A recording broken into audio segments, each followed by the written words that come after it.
I've been involved in border security initiatives since 2005 and have written and overseen many border security operations for state, local, and federal agencies. In March, the body of Dina Gonzalez of Honduras was discovered here in Goliad, Texas. Her journey from Mexico to Goliad is typical of what we see today. In this feed shed, members of the Goliad County Sheriff's Office recovered 8 seats from trucks stolen throughout South Texas for the purposes of transporting illegal aliens from this location to the Houston region. It's also here where we found these wristbands, which you will see when we go to the Rio Grande. Migrants pay to be taken to and moved across the border and through Mexico. Near the northern border of Mexico, they're held by cartels in staging areas, waiting to cross the Rio Grande River, where they will have to pay more money to be allowed to cross. Once they are across the river and have illegally entered Texas, their journey is not over. Some have paid their debt to the cartel and are no longer of value to the transnational criminal organizations. These are the ones who turn themselves in. Others are brought across in areas where they are less likely to be captured by Border Patrol. These people will be held as slaves. We often encounter them in our local communities during pursuits and bailouts, and we're seeing an increase in this. I visited locations tied to criminal investigations in our community. I went to the car dealership in Brownsville that issued the paper plate that was found on a stolen truck from Houston that was recovered at an illegal alien staging site in Goliad. From there, I went to Mission. 3 days before her body was recovered in Goliad, Texas, Dina Gonzalez of Honduras was being kept in this safe house in Mission, Texas, just one of the many stops along the human trafficking smuggling route controlled by the cartels. This visit prompted a letter from an attorney advising that he represents the residents in the house you just saw. From there, I went to Roma, Texas. I'm standing alongside the Rio Grande outside of Roma, Texas, where every evening cartel operatives bring hundreds of individuals across this river into the state of Texas, each one of them wearing one of these armbands. These armbands signify that they have paid and which raft they are to get on. Those individuals once on this side discard these armbands. There are literally thousands of them on the ground down here beneath Roma, Texas. Once they get here, they're either apprehended by Border Patrol, who they turn themselves into, and then they are taken to a processing center and then freed, where the cartel will continue them on their way in the next leg of their journey, or they get past Border Patrol, and from there they go to a safe house where the coyote stashes them, just like the one that Miss Gonzalez was placed in Mission, Texas. Those individuals are then passed on and transferred farther up the chain, eventually making it to their final destinations in the major cities of the United States, where many of them will be held in slavery until they can pay off their indebtedness. While the thought of the slave trade may be hard for many people to understand, or may be hard for some people to want to believe, and think that people are coming across on their own every day and just swimming across the river for a better life. That used to happen, but those days are over. The cartel controls that border right across that river. And as you can see, there are at least 100 various color armbands laying around behind me.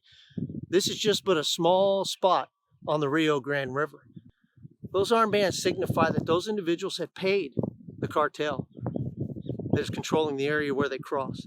It signifies that they are to get on a specific raft. The logistics of this is phenomenal. The moving of humans into this country is a very organized thing.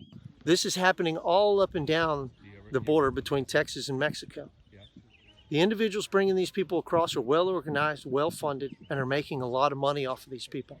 And when they get here, they're not free to leave. They are still captives. They don't just come over and get to enjoy the freedom that we as Americans have come to appreciate. They come here and they're put into indentured servitude. They are slaves within our own country. Nobody has the right to treat somebody this way. It is not right, and these individuals should be treated properly. It's a humanitarian crisis right here on the border. Whether you want to believe it or not, it's taking place here every single day. From the valley, many illegal aliens will be brought to other staging areas, like this one in Goliad, where they will await other traffickers to pick them up and deliver them to Houston for their final distribution to their destinations and work assignment. Most illegals will work for many years to pay off their debts to their masters. This problem drains both time and resources from local, state, and federal law enforcement every day. Just look at the number of stolen trucks annually in Texas alone. Most are stolen for the transportation of illegals to and through our counties. While the media focus regarding the border crisis tends to be on the illegal immigrants themselves, they are but one part of the ongoing problem. First, we have the actors, cartels, who move, kidnap, extort, smuggle, and enslave many illegal aliens. The evil they perpetrate during their activities and the poison they spread throughout the world is often forgotten by those who want you to see this as a simple migration of free people. Next is the Mexican government, which works with the cartels, taking money, aiding cartels, and profiting from illegal drugs and smuggled humans. Then you have our federal government. Through their policies and lack of willingness to protect their own citizens, they have aided Mexico and their drug cartels in making billions of dollars a year, importing indentured servants into a hidden underclass in America. The most frequently overlooked are the ignored victims, Americans. Landowners in border states are victimized by the cartels, the illegal aliens, the Mexican government, and our own government. Many ranches in South Texas have been abandoned. Their owners have moved to town to keep their families safe. They can no longer let their children play in their own yards. Houses left unattended for short periods of time are ransacked. People feeding livestock are carjacked on their own ranches by cartel members with assault rifles.